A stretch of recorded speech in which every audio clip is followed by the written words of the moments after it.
And it is the fourth day of the deadly conflict between Israel and Iran. President Trump is talking to the press at the G7, and we are monitoring that for any big news.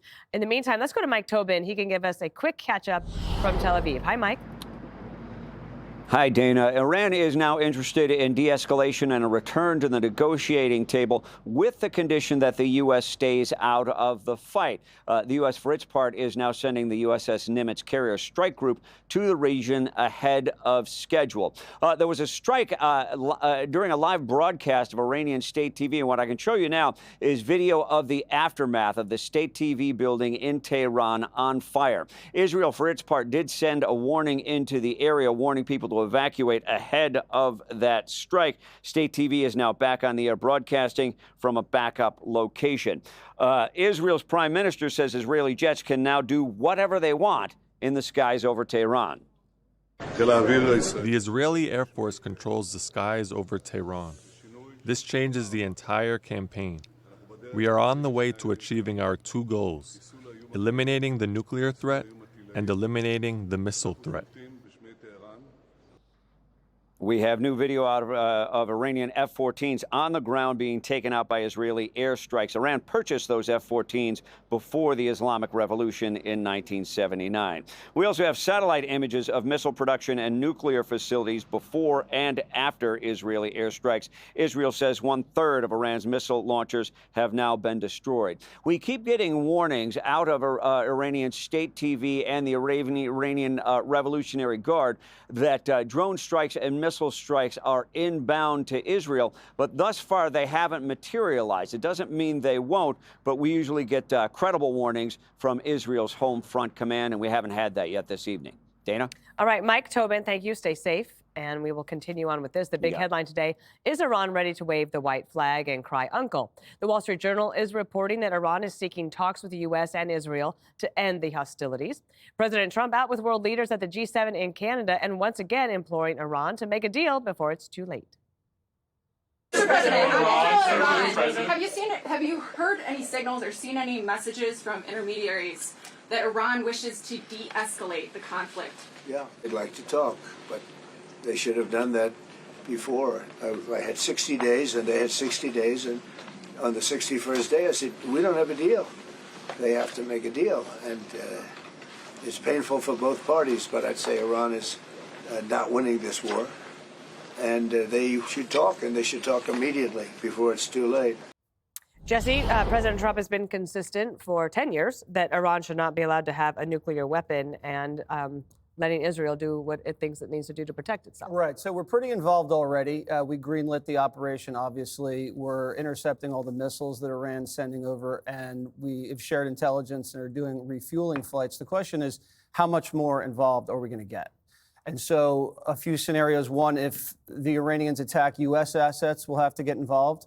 The question is whether we're going to give or use bunker-busting bombs to completely eliminate the Iranian nuclear program, or if we'll authorize regime change strikes against the leadership. And I think the balance that Trump's trying to strike is you can't allow the Iranians to have a nuclear weapon. It's been almost 100 years of U.S. policy, non-proliferation. You can't get blackmailed by rogue states. But also, you can't have regime change wars, and those have unintended consequences. So if you were to have a decapitation strike against the Iranian leadership, what comes next? Because it's a theocracy, and you have 30,000 radical Muslim clerics that are still there. You can't kill all of them. So does it break down into militia factions where they all just kill each other? Do we install somebody? Do people come from all over the region with guns? Is there an insurgency? No one knows. And so the Israelis have their own agenda. They want this guy gone. Now, does that agenda jive with our agenda? Maybe not, because they're not going to be the ones to manage the chaos. We're going to have to manage the chaos, and they know that, and that's fine. But we've already overthrown an Iranian leader before. We installed the Shah, and he was a great ally for many years, and he pumped oil, and he was fantastic against the Soviets, but he was so unpopular, he was overthrown by these even more fundamental radical people who we're still dealing with today. The big question is the Iranian nuke deal still possible? Now, the Israelis say no. They call them fake talks. They think they're going nowhere, and we're getting strung along. Donald Trump disagrees. He thinks there can be a deal that is put together. And at this point, the Iranians have no leverage. And so it looks like they're kind of begging to come back to the negotiating table. And Donald Trump isn't ready to do the deal yet. I think he's going to let the Israeli military continue to soften up Iranian targets as they finally limp back to the negotiation table and swear off enrichment. And that would be a great outcome if they swear off enrichment. But I don't know if that's even possible because the Iranians saw what happened to Gaddafi. Remember, after Saddam was toppled, Gaddafi was like, all right, we'll get rid of the nukes. And the next thing you know, Hillary and the Europeans came in and took him out. So very delicate situation. The next couple of days will be pretty serious. And the IAEA, which I guess it's basically the international organization that checks on nuclear enrichment, just last week, they said that Iran is in total non-compliance, Harold. And at the same time, the Israelis said, we underestimated our enemy on October 7th, and we can't afford to do it again because they're closer than ever to a nuclear weapon. So now the stage is set. In the meantime, though, Israel has 53 hostages still in Gaza. So good to be back around the table. Hope everyone had a productive and happy Father's Day weekend. Jesse, you framed it fairly well. I think the only thing I would add to what you eloquently said is two things. First, we're going to be confronted as a nation very soon with whether or not we should provide the wherewithal and the resources. We're the ones with the munition and that bunker-busting bomb that you talked about that would be used to blow up a half a mile under earth there, the mountain that we've identified, that the Israelis have identified. I'm a believer that we should, if the Israelis believe that's what's needed to put an end to this. I listened to Mr. Netanyahu, who I'm not always a fan of, but I listened to him on Sunday and had a chance to react to him on Brett Baer's show. Brett did a really good interview. I thought Mr. Netanyahu was convincing. He made 2 points there. He said, first, the slumber of democracy. He invoked Churchill talking about when democracies get lazy, they get content. This is when these kind of evil things happen. We have a moment here to stop this. He also spoke to the Iranian people and spoke to the Persian people and said, look, the Israelis and the Persian people have had a great relationship over many centuries. There's no reason going forward, if we get past this ugly and unfortunate chapter, that we can't do the same going forward. Now, I understand, Dana, some of the concerns that Democrat and Republican politicians, including some supporters of President Trump, have about broadening this war, because the real risk here is the escalation of the war. Jack Keane said something I thought very, very telling over the weekend as well, and even repeated on our network today. He said that the Army, Navy, and Air Force of the Iranians have been diminished and weakened, and that the leadership of their Army, Navy, and Air Force are diminished and poor as well. And if we're thinking about the moment in a way to put an end to this, this might be the moment to do it. I remember when there were those who were saying we should have supplied more support and more resources for the Ukrainians against the Russians. President Trump often says that had he been president, that never would have happened. Russia would have never invaded Ukraine. And I assume he meant that he would have provided more resources and tools for the Ukrainians. I think we're at that moment now, Dana, with this Iranian-Israeli conflict. I don't want a broadening of the conflict. I don't want an escalation. I think the president of Turkey and others are right. We're on a precipice.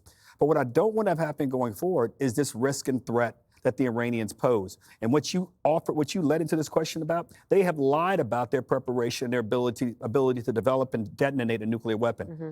I don't want that.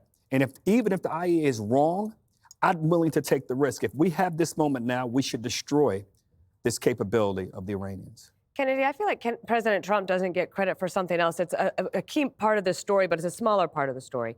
And it's that, first of all, Israel did degrade the capabilities of Hezbollah and Hamas. And then you have President Trump in the Middle East just 2 weeks ago, making friends, making allies, and recognizing the new Syrian government. To the point that yesterday, or when this started 4 days ago, Lebanon said, we're staying out of it. And then Syria yesterday, you can use our airspace. And if you just hold that thought, because we have a new sound from President Trump, he was just asked about the possibility of regime change in Iran, and we can listen to that, and then we'll come back around to Kennedy.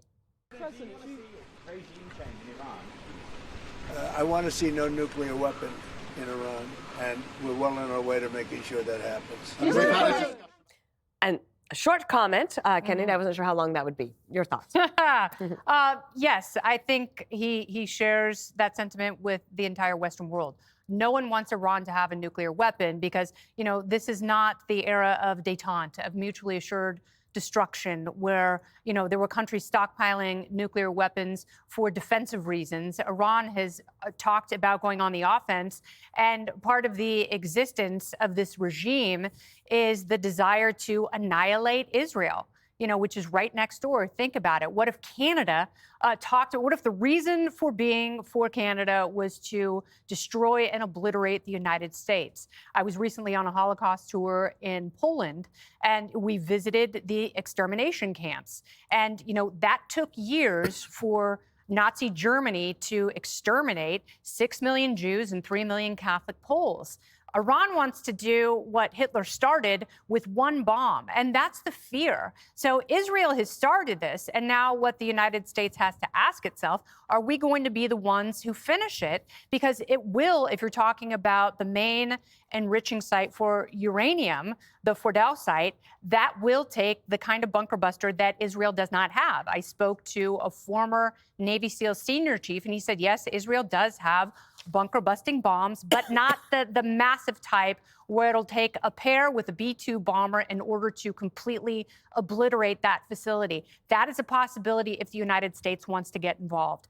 Iran does not want the U.S. to get involved because they know it is not only the end of their nuclear program, but also their petroleum program as well. So what does Iran have left? What they're clinging on to now is the desperate hope they will, with some of their other Middle East partners, be able to move forward capitalistic in a way that takes them out of petroleum, but into the economic future. They can't do that as an authoritarian, theocratic regime relying solely on oil. We're Gutfeld. This is a tough one. Is Trump's actions a violation of the Trump doctrine, which is America first? I think that's the debate that's kind of raging among the right. But you elected Trump because you trust him. Yep. He's been consistent on everything, pretty much everything here and there. He's directionally consistent. I don't remember him being for any wars. He was outspoken about most of them. So I think to say, oh, now he's a neocon is unfair. He wouldn't do this unless he thought it had to be done. So you kind of have to give him the benefit of the doubt, which you cannot do with Iran. Iran is like the T-1000. In the second Terminator movie, you'd knock it down, you'd knock down its nuclear capabilities, and it reconstitute itself. And so your only hope is that you make the time it takes to reconstitute longer and longer. You're not kicking the can down the road, you're kicking Tehran down the road. And it's like whether or not you want to do it now, you have to weigh the benefits. I don't want to sound wishy-washy, but, it's all about frame of reference. Israel has the Holocaust. That is their frame of reference. This is not going to happen again. If Israel was around before, there wouldn't have been a Holocaust. But then the other frame of reference is Libya, Iraq, Afghanistan. We were promised an end to that. So somehow you've got to start fresh with this and try to push the backstory of history off on the side. I don't know if that's possible, but, if you're going to trust somebody, I would trust Trump and not Iran. That's where I'm at. In addition, I would trust the Middle East allies that he met with, who are pretty quiet about all of this happening and not unhappy about it, as reported, apparently. Okay. Click here to subscribe to the Fox News YouTube page to catch our hottest interviews and most compelling analysis. You won't get it anywhere else.